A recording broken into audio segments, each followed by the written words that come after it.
Bonjour et bienvenue dans cette formation éditée par l'Église des disciples.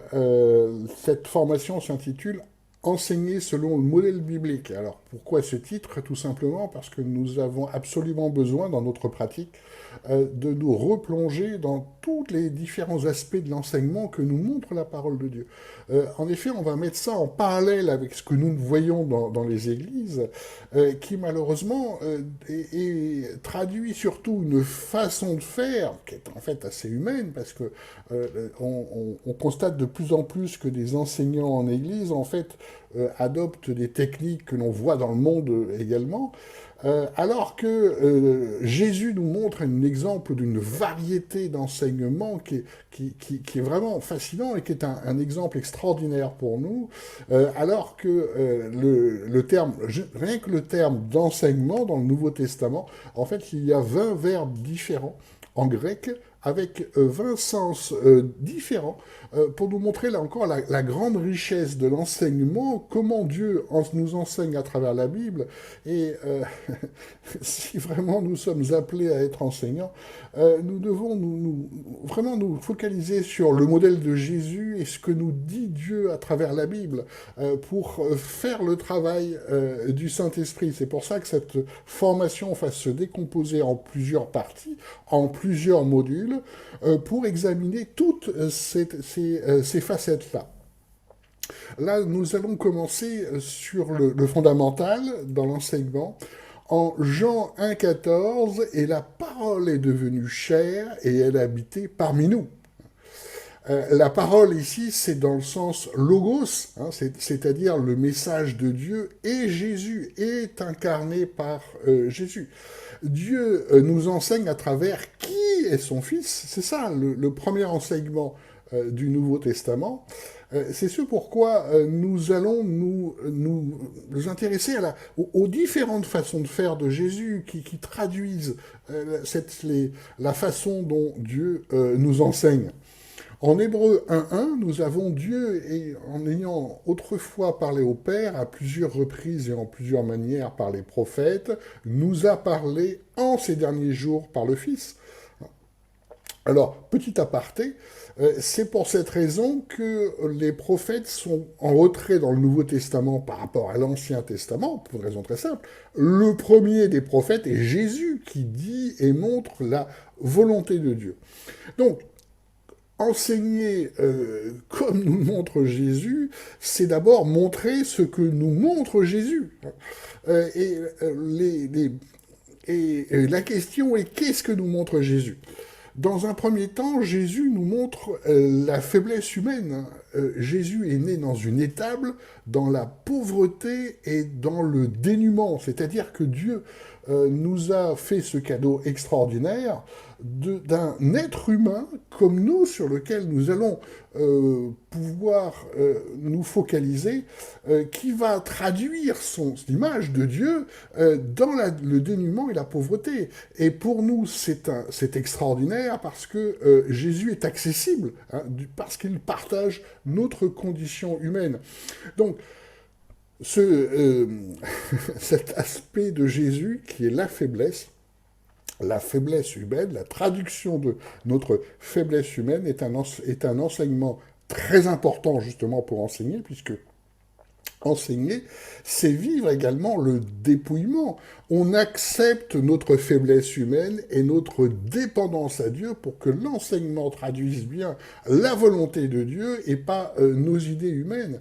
Ce qui veut dire que enseigner selon le modèle de Jésus, c'est ne pas s'appuyer sur ses forces, parce que dans les 3 ans de son ministère, Jésus s'est appuyé sur l'Esprit Saint. C'est l'Esprit Saint, à travers sa faiblesse humaine, qui a pu donner tous les fruits spirituels et qui a pu donner la chrétienté telle qu'on l'a connue au jour d'aujourd'hui. Si notre vie s'appuie en fait sur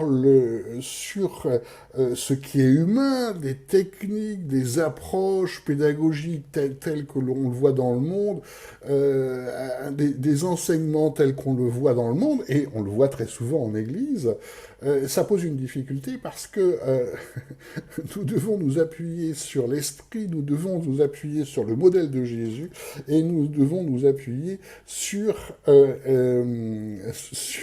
la parole de Dieu. Pour enseigner, nous devons nous attendre en permanence à Dieu. Nous devons dépendre en permanence de Dieu et c'est une des meilleures façons d'enseigner qui soit. Un deuxième aspect que nous montre Jésus, c'est le fait d'être comme tout le monde. En fait, nous ne savons pas grand-chose de Jésus avant ses 3 ans de ministère, car il a la même vie que les autres. Il n'a pas de particularité physique. C'est pour ça que l'apparat n'a pas non plus sa place dans l'enseignement quand Dieu nous montre à travers Jésus que ça n'est pas du tout l'apparence qui compte. C'est un message qui est très important parce que c'est ce qui nous permet de nous détacher de qui nous sommes humainement parlant pour nous rapprocher de ce que Dieu veut dire. Et c'est fondamental pour pouvoir vraiment transmettre le message de Dieu. Encore faut-il être comme un vase d'argile qui se laisse, qui se laisse conduire par le potier, et c'est une leçon importante. Une autre facette que nous montre Jésus dans son ministère, il est dans le monde. Jésus était charpentier, c'est-à-dire c'est un travail manuel qui est très complet, puisque les charpentiers étaient aussi forgerons à l'époque. Là aussi, être enseigné par Dieu dans un premier temps, et enseignant dans un deuxième temps, c'est également être dans le monde.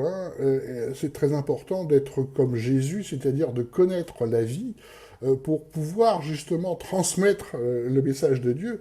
Les enseignants ne sont pas une caste à part, même si malheureusement on le voit de plus en plus dans les églises, ça finit par faire un groupe à part.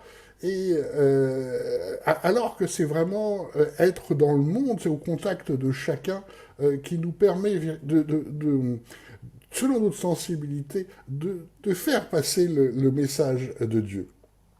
Ce que Jésus nous montre également, c'est qu'il parlait avec tous, les pauvres, les pécheurs, les malades. Et ça, c'est ce que lui reprochaient les pharisiens, qui se mettaient à part. Ils lui reprochaient d'être bon vivant et de parler avec tous les exclus. Et là aussi, c'est une leçon formidable que nous montre Jésus. En fait, dans nos églises, on le voit, très peu ont des relations, par exemple, avec des SDF. À peu près personne n'a de relations avec des prostituées, des relations spirituelles, bien sûr, des drogués, peu ont des relations avec des malades, alors que Jésus nous montre cet exemple-là. Vous voyez, rien qu'à travers ça, nous voyons que, en fait, un enseignant qui cherche à suivre le modèle de Jésus est un enseignant qui, d'abord, montre l'amour de Dieu tel que nous l'a montré Jésus, à travers l'ensemble des contacts qu'il a avec les personnes. C'est tellement important de se focaliser sur l'exemple de Jésus. Un autre aspect de ce que nous montre Jésus, c'est sa dépendance à Dieu. On le voit dans le Nouveau Testament, Jésus se retirait souvent pour prier son Père, car Jésus connaissait sa faiblesse humaine, et il savait à quel point il a besoin du Père. Nous, c'est pareil. Tout le ministère d'enseignant se joue avec notre relation avec Dieu, avec notre dépendance à Dieu. Il est tellement facile de s'appuyer sur des aspects humains, et c'est un piège parce que le message de Dieu ne se transmet qu'à partir du moment où ce qui est centre notre vie, c'est notre dépendance et notre relation à Dieu.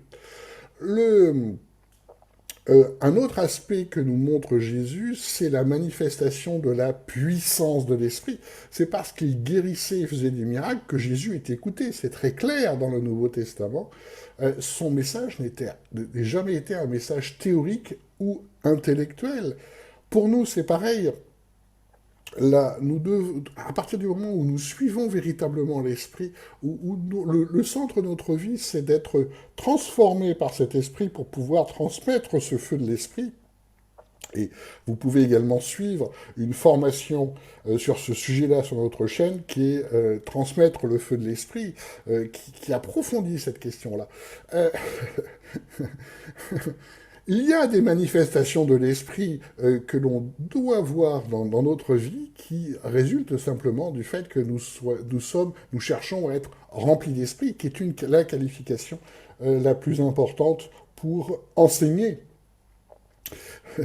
et, et là aussi, c'est tellement important de se centrer sur l'esprit dans ce ministère. Euh, Ce que Jésus nous montre, c'est qu'il forme, il forme ses successeurs qui sont les disciples. Alors, là aussi, nous le voyons, un enseignant est celui qui marche par l'esprit, selon le modèle de Jésus, et donc absolument pas sur la sagesse du monde. En fait, un enseignant ne se forme pas dans les facultés de théologie, il faut être tout à fait clair par rapport à ça. Pourquoi? Parce que la faculté de théologie va nous apprendre comment les hommes ont pensé Dieu, c'est-à-dire qu'on va passer en fait beaucoup de temps, et la majeure partie de notre temps, à étudier ce que la sagesse humaine. Et nous, on est là pour montrer justement la sagesse de Dieu qui est radicalement différente. Voilà pourquoi nous avons absolument besoin de cette relation à l'esprit. Un enseignant vit selon l'esprit et est enseigné par l'esprit comme la Bible nous le montre. Un enseignant n'est pas véritablement un théologien dans le fait qu'un théologien, en fait, il accumule des connaissances qui peuvent être universitaires, des raisonnements sur Dieu, alors que l'enseignement selon la parole de Dieu est un enseignement qui se fait par la puissance de l'esprit. Vous voyez la différence, hein. En Ésaïe 55, versets 8 à 9, car mes pensées ne sont pas vos pensées et nos voix ne sont pas mes voix, dit l'Éternel. Autant les cieux sont élevés au-dessus de la terre, autant mes voix sont élevées au-dessus de vos voix et mes pensées au-dessus de vos pensées. On l'a également en 1 Corinthiens 1, 19 à 20. Car il est écrit, je perdrai la sagesse des sages et j'anéantirai l'intelligence des intelligents. Où est le sage? Où est le scribe? Où est le disputeur de ce siècle? Dieu n'a-t-il pas rendu folle la sagesse du monde? Vous voyez comme ces passages sont clairs et nous montrent à quel point il y a deux réalités, la sagesse humaine et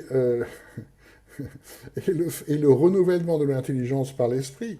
Et ce sont deux choses qui sont complètement différentes. Voilà pourquoi nous devons, dans l'enseignement, être complètement focalisés sur l'esprit.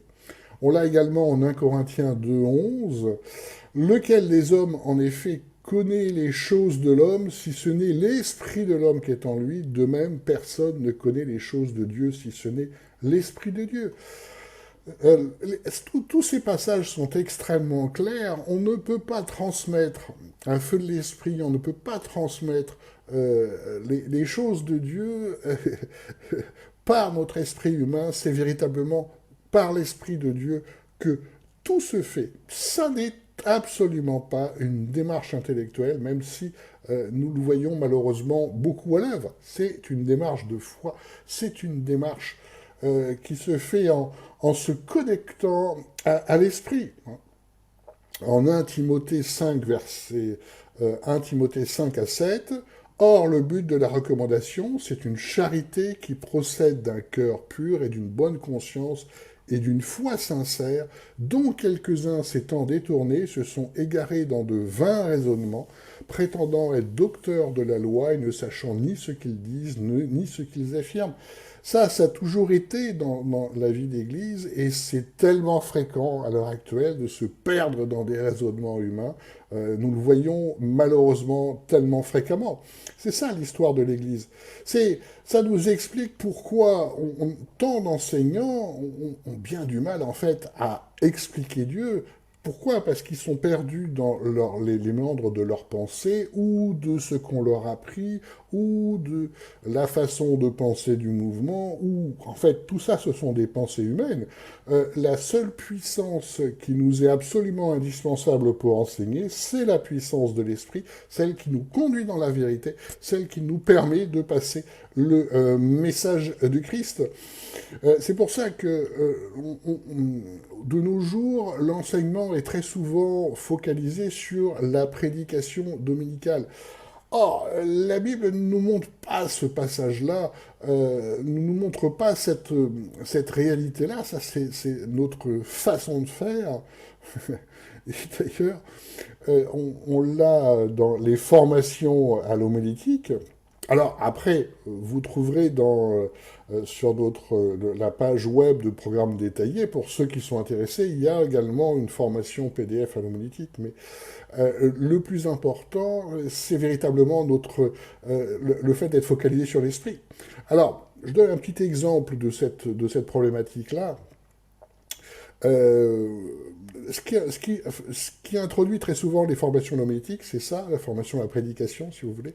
En Acte 4.4, mais beaucoup de ceux qui avaient entendu la parole crurent, et le nombre des hommes s'éleva à environ 5000. Et on nous explique souvent dans les formations à l'homilétique, donc à la prédication, vous voyez la puissance de la prédication. Et le problème, c'est que dans ce passage, ça n'est absolument pas la prédication qui les ont convaincus. On va se replonger dans ce passage. En Acte 3, versets 1 à 26. Or, Pierre et Jean montaient ensemble au temple pour l'heure de la prière à la 9e heure, et l'on portait un homme impotent de naissance qu'on mettait tous les jours à la porte du temple, appelé la Belle, pour demander l'aumône à ceux qui entraient dans le temple. Cet homme, voyant Pierre et Jean qui allaient entrer dans le temple, leur demanda l'aumône, mais Pierre, ayant de même que Jean les yeux arrêtés sur lui, dit « Regarde-nous », et les regardait attentivement, s'attendant à recevoir quelque chose d'eux. Mais Pierre dit, de l'argent et de l'or j'en ai point, mais ce que je te donne, ce que j'ai, je te le donne. Au nom de Jésus-Christ le Nazaréen, marche. Et l'ayant pris par la main droite, il le leva, et à l'instant ses pieds et ses chevilles devinrent fermes, et il se mit debout en sautant, et il marchait. Et il entra avec eux dans le temple, marchant et sautant, et louant Dieu. Et tout le peuple le vit, qui marchait et qui louait Dieu, et il reconnaissait que c'était celui qui était assis à la belle porte du temple pour demander l'aumône, et il fut rempli de stupeur et d'étonnement dans ce qui lui était arrivé. Vous voyez, dans ce passage-là, on est vraiment dans les fondamentaux. Pierre et Jean, en tant qu'enseignants, qu'est-ce qu'ils montrent ? Ils montrent la manifestation de la puissance de l'esprit, qui est le message, le message le plus important. Voilà pourquoi, quand Pierre dit « Ce que j'ai, je te le donne, au nom de Jésus-Christ le Nazaréen, marche », voilà, il transmet le feu de l'esprit, il transmet la puissance de l'esprit, et voilà une démarche d'enseignement à tel point que le reste du passage que nous allons étudier nous montre les fruits de cette démarche-là. Or, comme ils s'attachaient à Pierre et à Jean, tout le peuple stupéfait accourut vers eux au portique qu'on appelle de Salomon. Mais Pierre, voyant cela, dit au peuple, « Hommes israélites, pourquoi vous étonnez-vous de ceci, ou pourquoi avez-vous les yeux arrêtés sur nous ?» Comme si c'était nous qui, par notre propre puissance ou par notre piété, avions fait marcher cet homme. Voilà, encore une fois, une démarche d'enseignant. Nous sommes juste transmetteurs. Regardez la puissance de Dieu. Regardez la puissance de l'Esprit. Regardez ce que fait Dieu. Le Dieu d'Abraham et d'Isaac et de Jacob, le Dieu de nos pères, a glorifié son serviteur Jésus que vous avez livré et renié devant Pilate, quand celui-ci avait décidé de le relâcher. Mais vous avez renié le saint et le juste, et vous avez demandé qu'on vous accordât la grâce d'un meurtrier, tandis que vous avez fait mourir le prince de la vie, que Dieu a ressuscité d'entre les morts, de quoi nous sommes témoins. Et c'est par la foi en son nom que son nom a raffermi cet homme que vous voyez et que vous connaissez, et la foi produite par lui a donné cet homme cette parfaite santé en présence de vous tous. Et maintenant, frères, je sais que vous avez agi par ignorance, comme aussi vos chefs, mais Dieu a accompli ainsi les choses qu'il avait annoncées, d'avance par la bouche de tous les prophètes que son Christ souffrirait. Repentez-vous donc et convertissez-vous pour que vos péchés soient effacés, afin que viennent les temps de rafraîchissement de la part du Seigneur et qu'il envoie le Christ qui vous a été destiné d'avance, Jésus, que le ciel doit recevoir jusqu'au temps de rétablissement de toutes les choses dont Dieu a parlé par la bouche de ses saints prophètes de tout temps. Moïse a dit, le Seigneur notre Dieu vous suscitera d'entre vos frères un prophète comme moi, vous l'écouterez en tout ce qu'il vous dira, et il arrivera que quiconque n'écoutera pas ce prophète sera exterminé du milieu du peuple. Et tous les prophètes qui ont parlé depuis Samuel et ceux qui l'ont suivi ont aussi annoncé ces jours. Vous êtes les fils des prophètes et de l'alliance que Dieu a traitée avec nos pères en disant à Abraham, et c'est en ta postérité que seront bénies toutes les familles de la terre. C'est à vous, premièrement, que Dieu, ayant suscité son serviteur, l'a envoyé pour vous bénir, chacun de vous se détournant de ses méchancetés. Vous voyez, ce qui est appelé une prédication, on peut l'appeler prédication, mais nous voyons bien que tout est basé sur la manifestation de la puissance de l'esprit. La prédication ne vient qu'expliquer ce qui se passe pour les spectateurs. Donc, ce qui a convaincu, les spectateurs, ça n'est absolument pas le discours, mais c'est bien ce que le Saint-Esprit montre. Et après, il y a une notion de convaincre que nous voyons dans ce passage-là. Mais rien ne se fait sans la puissance de l'Esprit. C'est vraiment ce que veut nous dire ce passage. Et on peut faire tous les discours qu'on veut. Si on n'a pas la puissance de l'Esprit, rien ne se fera. Ça n'est qu'un discours intellectuel de plus. On va continuer sur cette partie-là en Acte 5, versets 12 à 16.